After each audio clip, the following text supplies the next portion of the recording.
Hello and welcome to Pathways, where you are invited to join me for a visit with leaders in personal development and cultural evolution. This is your host, Paul O'Brien.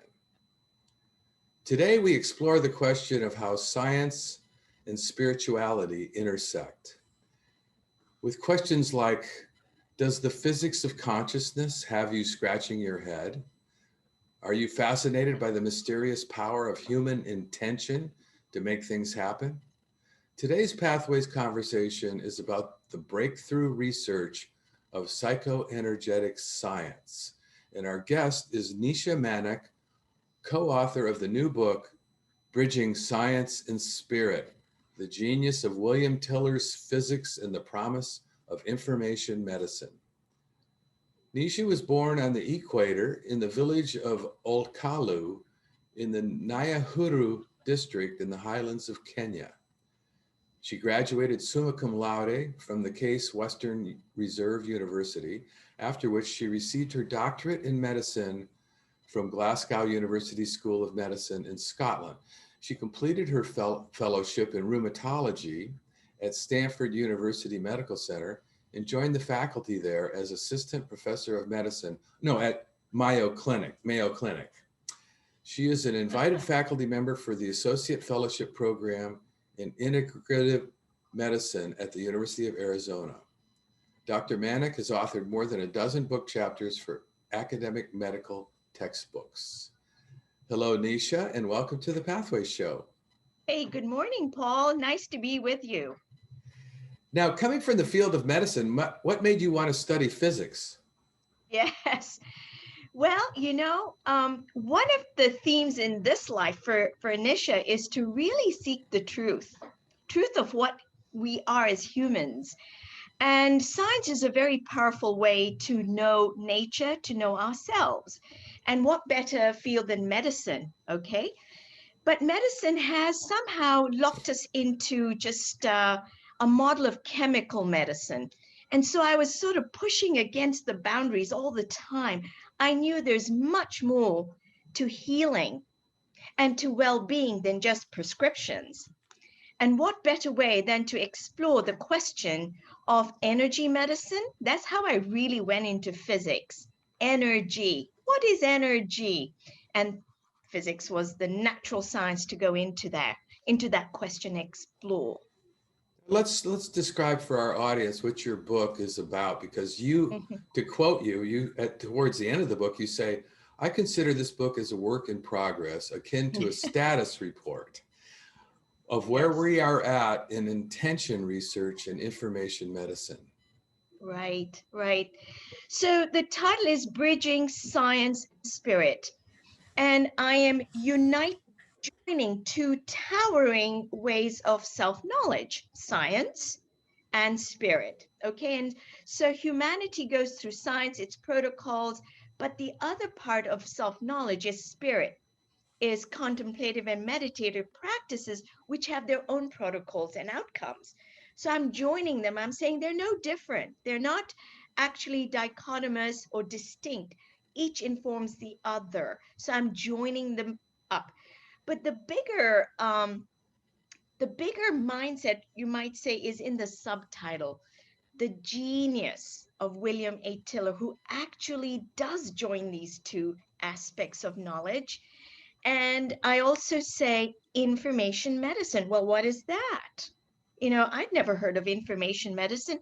I knew energy, I knew chemistry, but what is information medicine? Yeah, well, what is it? so so when I got contacted Tiller, I was so interested in this whole notion of subtle energies because I can feel it when I do yoga, when I do tai chi. I feel certain things in my body, Mhm. but we can't detect it. We can't detect subtle energies with usual instruments. And here's the thing: when I recall my medical school days and dissecting the body, looking at pathology, histochemistry, and all of those wonderful things, we do not see the acupuncture system. It's invisible, but it's very, very real. And so when I stumbled into William Tiller's papers, What is Subtle Energies, and some of his other work, published in medical journals, it grabbed my attention. Yeah. Now, here's the thing, I couldn't understand it. I couldn't understand his work, his equations, and I reached out to him.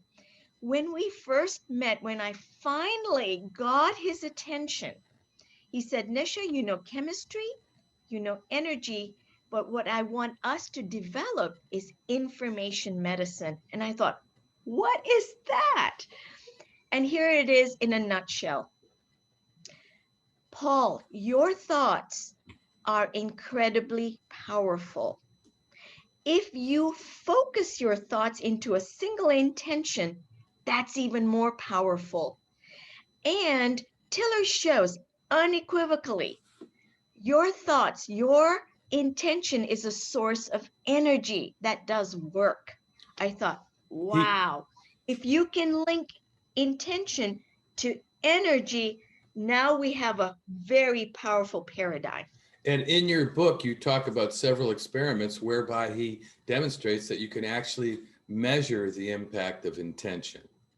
Absolutely.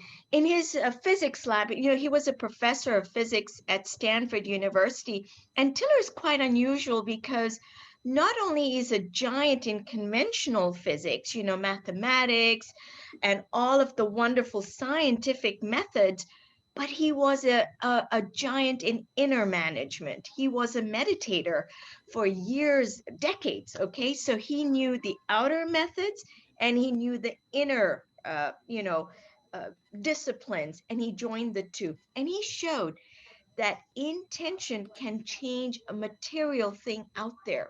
You can actually impact just with your thinking something like water, something like human enzymes, something like fruit flies, which is a lab method to understand biology. So if your thinkingness can impact something out there to such a measurable degree, wow, it's time we paid attention. This is really crucially important.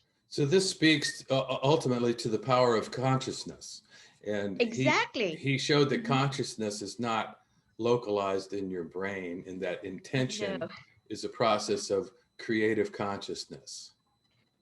So we have this notion in medicine that consciousness somehow is emanating from your brain. Completely nonsense. It's nonsense. I'm going to use that word.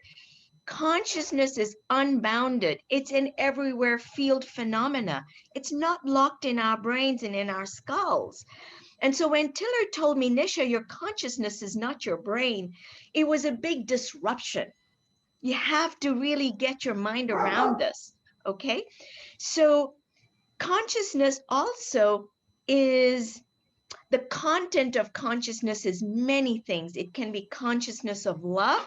It can be consciousness of intelligence. It can be consciousness of willingness. So we now come into this notion of levels of consciousness. And the power goes up the more and more you work from the heart. That was very, very crucial for me to get where Tiller was coming from.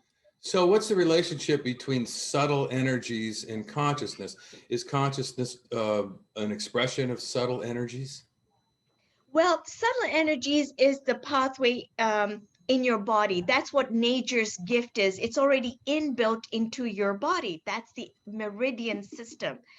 So, how does intention rev up that subtle energy? It's by your intention. Once you stand on your mat, Paul, you had a yoga class. Once you stand on the mat and you say, let's hold an intention for this class, then you anchor into your breath. What are you doing? You're using your tool of intention, which is your consciousness, making a decision, and now you're revving up your meridian system to benefit your body.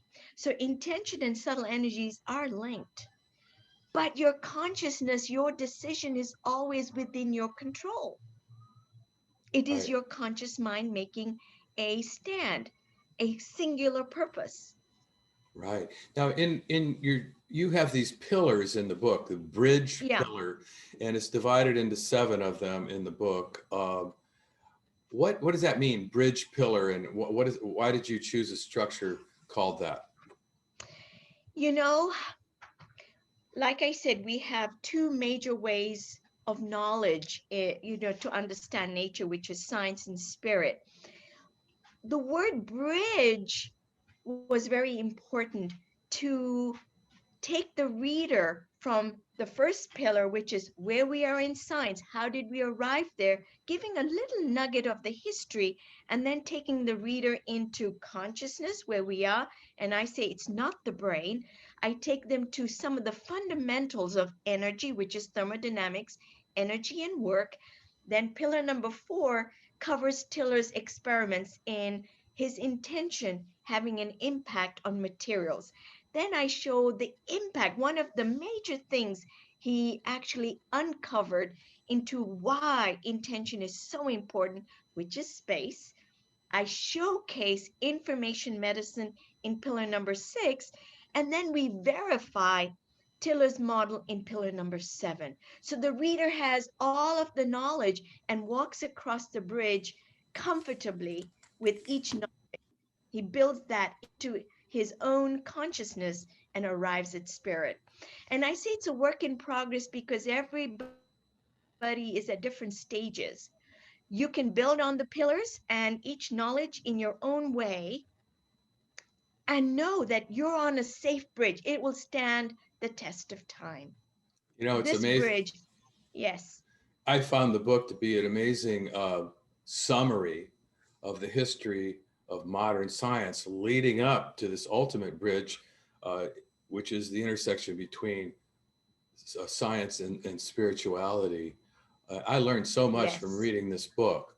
I thought your take on information was interesting. You say the most fundamental aspect of the universe and reality yes, is information. It's more fundamental than matter or energy. What do you yes. explain that for us? Yes, so we think of information as digital, um, numbers and this pictures that we're seeing each other in. That's information, okay? But information is far more than that. Let me give you an example which I've used before. You have a bookshelf behind you, Paul.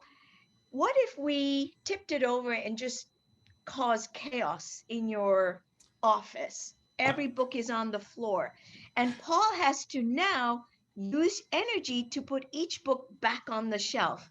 It would probably be But a big it takes improvement. information. But it takes information to know which book goes where. Right. Energy by itself is not useful. You need information to organize it. Hmm. Information is very important. And also, just imagine intention is invisible. Your thought is invisible, right? That's intention. But you clothe it somehow in a medium. Here, I'm using speech to create a shared experience. Tiller wrote it out. He created something in the written word to communicate to his imprinting team, his graduate students. So information then shapes your energy. Right. And you make a point in the book that Information is more fundamental. And actually, physics agrees. you make the point in your book Go ahead. that Tiller would he said that writing your intentions down was a kind of an important element of having a strong intention that was going to make a difference. Absolutely. So again, intention is invisible. You can speak it. Speech is a very powerful way of giving shape to your invisible intent. For Tiller, it was writing it out. He would go into meditation and actually write out. And this he did say with the water experiments. And he's a physicist, it would write hydrogen atoms increased by a factor of 10. And then he did something very interesting. And it hits me hard even today when I think about what he did. Thy will be done. That's the Lord's Prayer. He's saying, show me, God or divine, show me the truth in this intention. It's not about my will. It's not about anybody else's will. Thy will be done. God, show me the power of the human spirit. Action, it's taking shape in this intent. So that was the link to spirit. Right. in invoking spirit. So the really powerful thing about Tiller's work, and there's so many aspects to it, both in the realm of pure science, but it seems to me the most significant thing, and the thing you're bringing out in this book, is that he uses science to offer some proof to the power of spiritual activities. Can you? Absolutely. So, we have known scripture, seek and ye shall find, knock the door open. We know that these are ancient truths. Tiller brings a fresh perspective that science shows this to be true. Be one-minded, ask for the truth, and you will be answered. He did it with the scientific method. And in the final pillar, I do say something. I wrote, and this I remember so clearly in our Thursday meeting when I questioned Tiller. I said, I still don't know if science can get to consciousness. He said, Nisha, science is a way to self knowledge. Master Jesus has always said, know thyself. So, what every endeavor can lead you back to yourself, even science. Don't brush it aside. And to me, that one sentence really belongs. Science is a way to self knowledge in that final pillar. So it gave me great respect to what Tiller was really all about. He Right. never brushed spirit aside and he never brushed science. They were both united in his life. That's how he Right. lives. You know, in your Bridge Pillar 6 chapter, you talk about Mhm. subtle energy and information medicine for the 21st century. Yes. And I'd like to ask you, you bring up acupuncture. Mhm. And of course, we can't measure chi, or can we? I mean, did Tiller figure out a way to measure this, these meridians and the energy flow? Yes, you can measure them.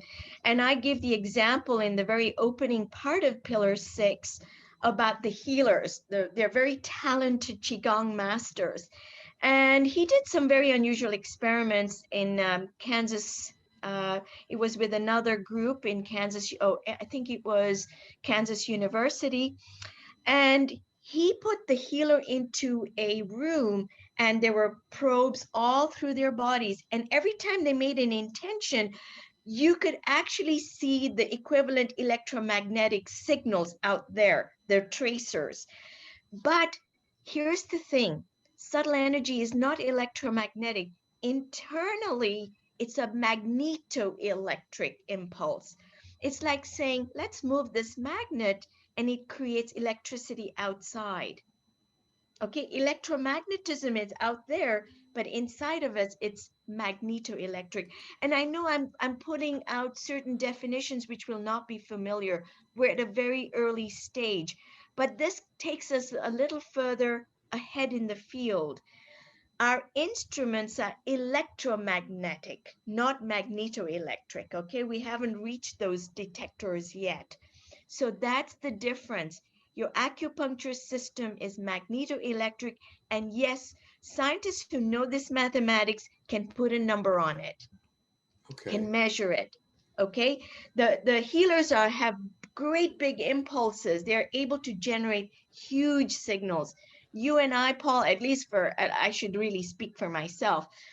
I do generate, I feel it, but it's very little, and it lasts a day or so, and then it dissipates.